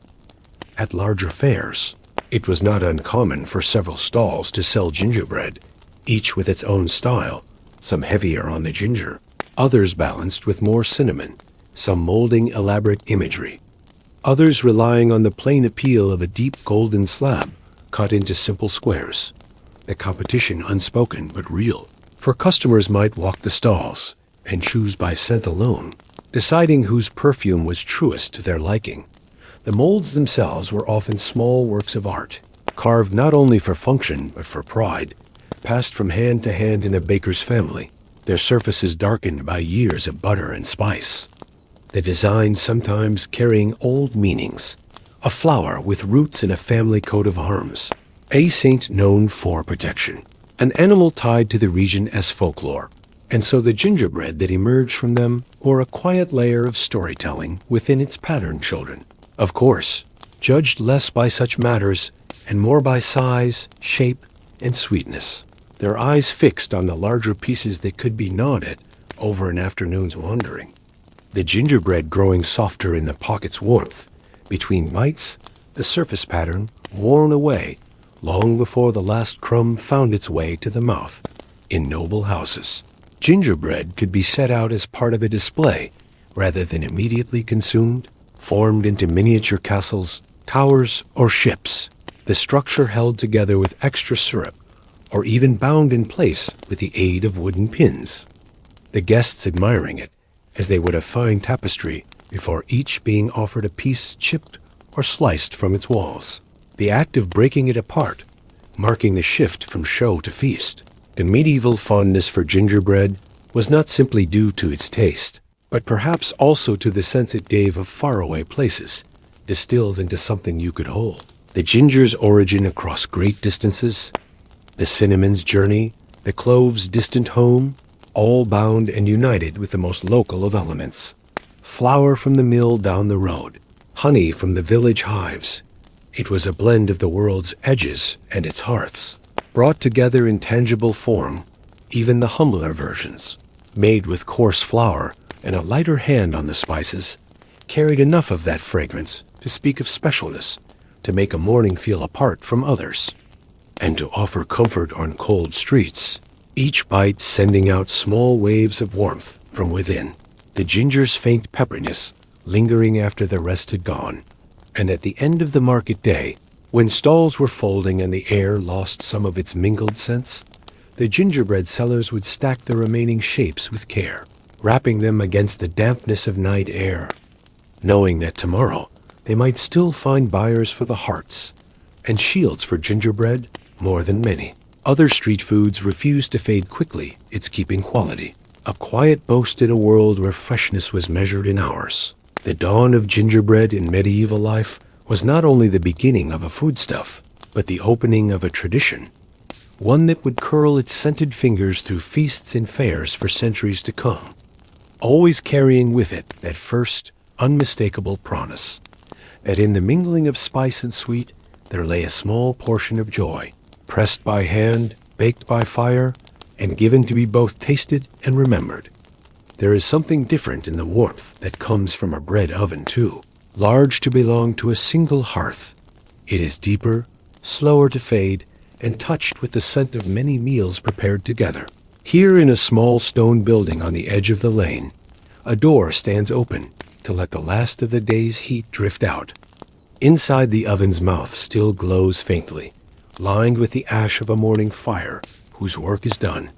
In many medieval villages, not every home bore its own oven, for the making and keeping of such a thing was both costly and time heavy. Instead, a shared village oven, owned by the manor, the church, or jointly by the local families, would be fired on certain days, its great belly filled with the week's supply of bread for each house. The firing captured the attention of the whole street, for it was a marker of time as clear as any church bell. With baskets on their hips, families would bring their risen dough, each round or long loaf marked in some way to show whose it was, a small slash, a twist of the crust, or a press from a personal seal. The baker or appointed oven keeper would arrange them on wooden paddles and send them deep into the heat, the smell gathering in the air, a warm tide that rolled outward far beyond the walls of the bakehouse. The high heat of the first bake was given over to these loaves, dense and hardy, meant to hold their strength for several days. But the oven's heat did not vanish when the last was drawn back on the paddle. Instead, it began its long, slow ebb, and it was in this gentler warmth that smaller things could find a place. Flatbreads baked swiftly on the hot floor rolls, shaped from scraps of dough, even pastries or spiced buns in households lucky enough to afford such treats. Children would often linger on baking days, not only because the oven and the bustle around it were fascinating, but because when the last great loaves were gone, some oven keepers allowed the small roll-sized leftovers to be baked upon request. These might be given in trade for carrying wood, sweeping flour from the floor, or simply handed over as kindness, eaten hot enough to steam in the hand. The smell of a cooling bread oven was its own sort of feast, heavy with grain and smoke, with the faintest trace of sweet, if any honey or spice had been baked that day. Those passing by could not help but look in, to see the lingering shimmer in the dark curves of the oven's back. And in some places, it was common for stews or pots to be set inside at this point, the low heat serving as a slow cooker long into the evening, turning the space into a communal kitchen in more ways than one. Shared ovens meant shared rhythms, and the baking day was often a time of quiet news, swapping, hands dusted in flour, gesturing to underline a story, the movements of paddles and bowls, punctuating talk of weather, health, and harvest, children running in and out with errands, the occasional animal nudging its way noisily toward the warm doorway, never successful in stealing anything but always hopeful. The loaves themselves were not the only benefit, for the leftover dough, too small for a full loaf, might be patted thin and baked quickly for a softer bread to be eaten that day. Spread perhaps with the honey from a nearby apiary or dipped in a little ale, this was a different pleasure from the steady, sturdy bread of the week. A fleeting warmth that could vanish in a few bites, but stayed longer in the memory. In larger towns, bakehouses operated almost constantly, each household bringing dough in turn, the ovens never entirely cooling. There the byproducts of baking, the rolls, the crisp bread, the small tarts, became part of the rhythm of sale, bought by those passing by with no claim to the main bake, affordable enough to tempt anyone with a coin to spare and an appetite drawn by the scent drifting into the street. It was also on these gentler heats that certain foods less tolerant of fierce flames could be made a small custard in an earthen dish, a baked apple wrapped in pastry, a dish of beans slow roasting in their own juices, the oven's tapering warmth a gift to those who understood how to use it, a transition from the necessities of great bread to the pleasures of smaller fare. The walls of these bakehouses grew dark over the years, polished almost to a gloss by smoke and the touch of many hands. Initials carved in the wood of the doorframe by young bakers who might now be long gone or grown into the keepers of the place. And on winter days, the oven's stone apron often became a gathering spot, people lingering to warm their backs before heading home with their armfuls of bread wrapped in cloth. There was something unifying about seeing all the village loaves slide into the same oven, each separate, yet sharing the same fire, and for many, the taste of their bread was tied as much to the memory of that heat and that day as to the flour or recipe itself. It was food born with neighbors' voices in the background, and the comfort of knowing that all would be eating similar fare, each household linked by the same sustaining bake. For children, the small roll given by the oven keeper or the thin bread baked on a tile at the side was perhaps the first taste of independence in food, a thing received directly into their own hands, needing no knife or plate, eaten outside in the lane before they were called home, the crumbs left on their tunic, a visible echo of the day's shared labor. Even when the heat had mostly gone, the oven was not useless. In its final hours of warmth, it might serve to dry herbs on trays, to crisp a batch of oatcakes, or to warm hands chilled by carrying water in from the well, and so the building lingered in use, long after the main task had ended its presence as constant to the village's daily sense of itself as the well or the green. The village oven, and the shadows cast within it after the midday baking, gave rise to small comforts, as surely as the bright fire of morning gave rise to the big loaves and inn. That way it quietly ensured that warmth and sustenance lingered, just a little longer, seeping into more than just the bread, into the shared air, the shared time, and the shared memory of the place. Before you see them, you see their color, deep purples, golden browns, the rusty blush of skins that never grew in the pale light of northern fields, stacked high in baskets woven from reeds, or laid in neat heaps upon folded linen next to them. Perhaps are a few small sacks. Tied at the mouth, the cords darkened from many handlings within them, lies fruit that once swayed above branches in gardens far away. In the medieval market, such fruit was not the easy, everyday thing that orchard apples or hedgerow berries could be. It was the prize of distance. Each fig dried under a blazing sky before the leaves of its tree ever thought to turn. Each raisin plucked as a full grape in southern valleys. Each date pressed with its fellows in palm-shaded groves and carried in bundles across lands where water was as carefully kept as gold. The journey from those roots and branches to this stall was measured in weeks or months, in careful packing and in the trust placed on the slow steps of beasts and the swaying decks of cogs and carracks. The merchants who sold them often stood a little apart, their wares needing protection from damp and from the over-eager hands of curious children. They knew the value of each small piece, could tell by touch if a fig held the right softness or if a date had been kept too long and crossed into the edge of sour instead of sweet. They might let you taste one, just one, before measuring by weight or by portion into the cloth you offered. These fruits were as much stories as they were food, for in their taste lived a climate most here would never walk, the memory of a hotter sun, of soils perfumed differently. And for some who could afford them, they were kept for times when one wished not only to eat, but to evoke that elsewhere. At Yuletide for sweetness against the depth of winter, at weddings for their richness, and the reminder of fellowship at the noble table, where offering such treats was a quiet announcement of connection to trade routes and the power to pay their cost.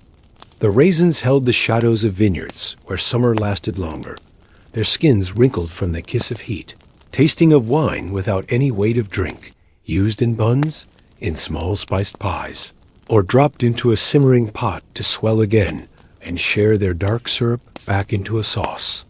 Figs were softer, their seeds giving a delicate crunch, eaten plain or pressed into thick pastes that could be cut in slices, sometimes wrapped in leaves for extra keeping. Their sweetness, both mellow and deep dates, were rarer still in many markets. This far north arriving in sticky pressed layers to be torn apart with care each bite, richer than the last, almost a confection on its own, without the aid of honey or spice. For the wealthy they might be stuffed with almond or sugared paste, but in simpler homes they were a marvel enough left as they came, a treasure for the center of a shared plate on feast days. Buying such things in the market was often an act of thought several days ahead, for you did not eat them all at once. If you were wise, you portioned them, hid them in tinier jars or boxes, away from damp and impatience, to bring out later, knowing they would taste all the sweeter for the waiting. And so the dried fruit from distant shores taught even those with coin to spare a kind of discipline about pleasure. In some markets, these fruits were sold beside spices and sugar, all grouped together under canvas awnings to guard them against the weather.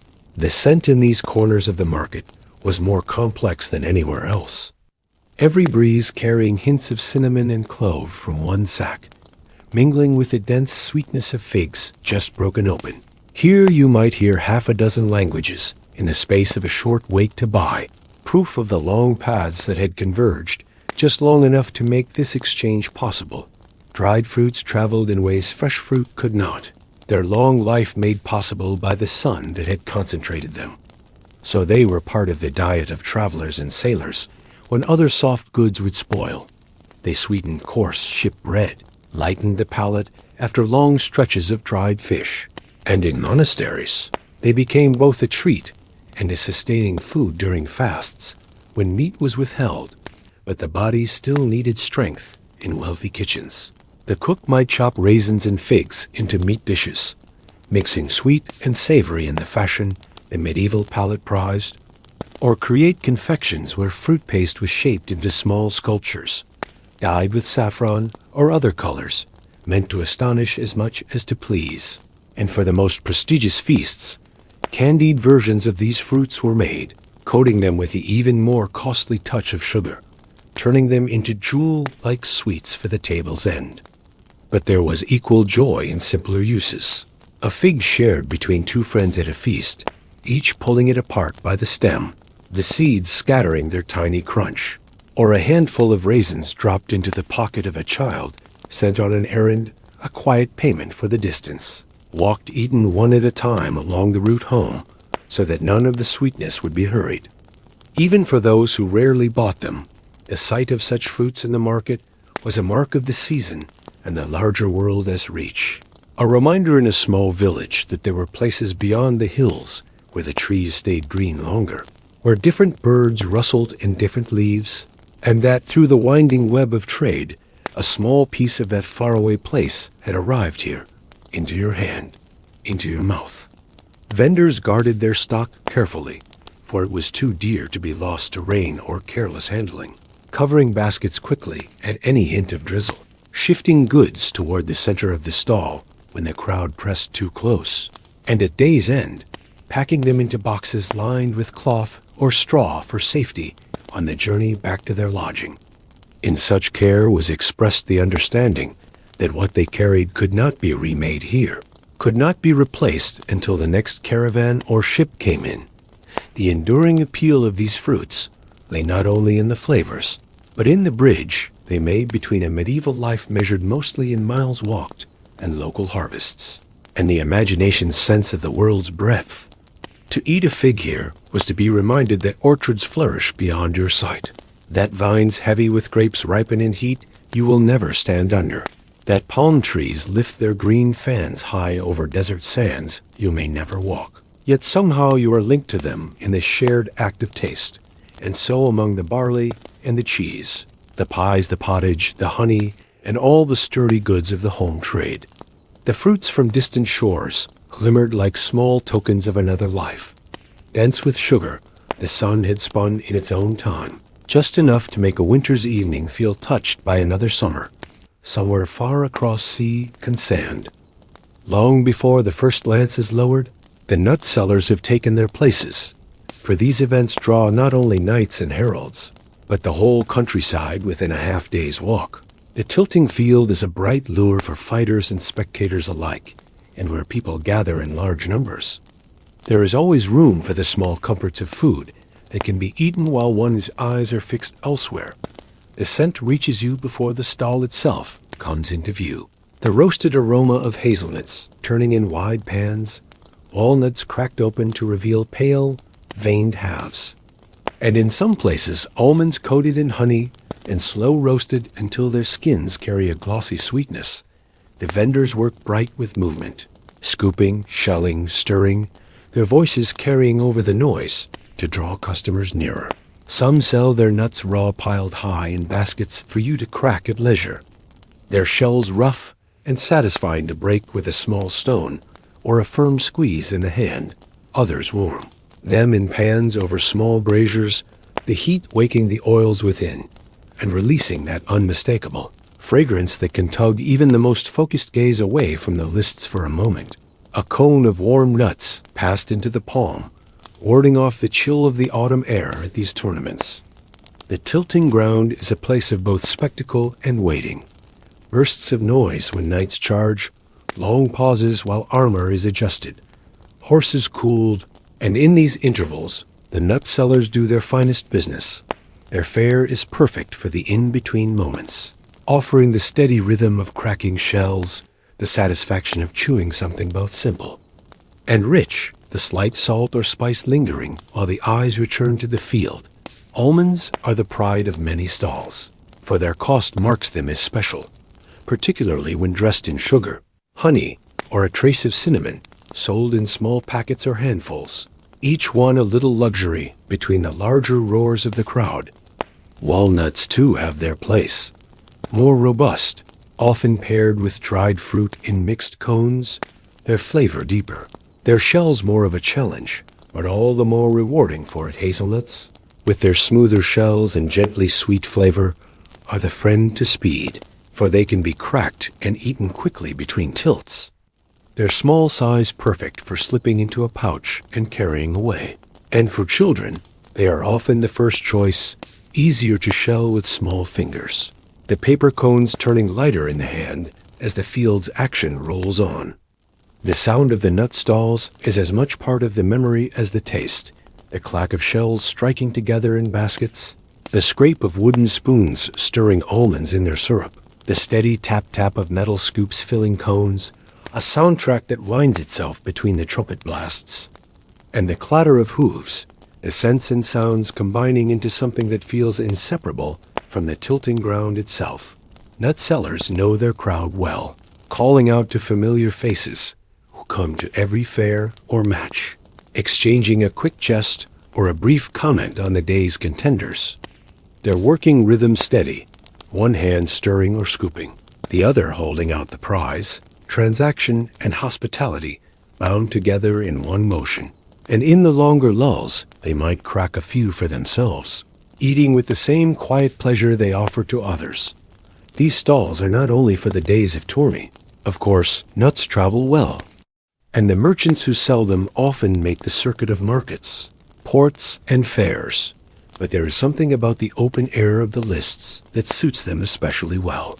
Perhaps it is the way food eaten while standing, eyes and heart elsewhere, seems to thread itself more deeply into the experience, so that the next time the smell of roasting almonds is met, the sound of a charging horse comes faintly to mind without bidding. For travelers from far away, some of the nuts themselves might be rarities.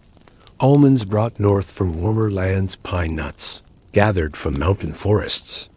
Their price too dear for everyday cooking, but just right for the spending mood of a festival, the tilting ground, loosening purse strings and making even the cautious willing to treat themselves. Some vendors roast their nuts with herbs as well as sweetness or salt. Rosemary lending its piney sharpness to almonds. Thyme adding a quiet fragrance to hazelnuts. For those looking for something different, though it may be eaten just as quickly as the plainer kind, and often the scent itself is enough to draw a curious crowd, children are given 1 or 2 nuts to shell while waiting for events to begin, their focus fixed for a while on the small task. Their laughter quick when a shell cracks more easily than expected.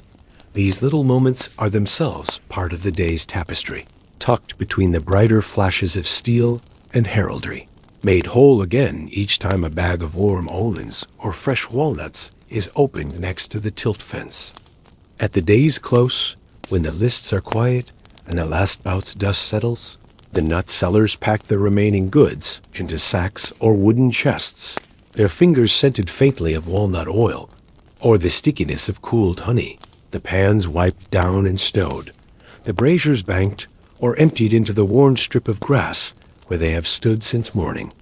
And for some, the walk home is lightened by the knowledge that the same crowd will gather again at the next feast day, the next tourney, the next tilt, and they will be there with the same cones, bowls, and stirring spoons ready. Nuts at the tilting ground are a kind of fuel, not just for the body, but for the senses, their sound, their scent, their slow, cracking reward matched to the rhythm of a day that alternates between bursts of cheering and the quiet murmurs of the crowd. They are in their way the perfect tournament food, proud in their simplicity, loyal in their taste, a link between the long heritage of the earth's trees and the short, bright moments of sport on the field before you. It rests on a wooden board, nothing elaborate, a heel of bread with its crust roughened and dark, a pale wedge beside it beaded faintly with moisture, the air around them holding the soft tang of milk and the warm, forgiving smell of baked grain. There is nothing in this picture that boasts, yet to a medieval stomach it is as welcoming as any banquet.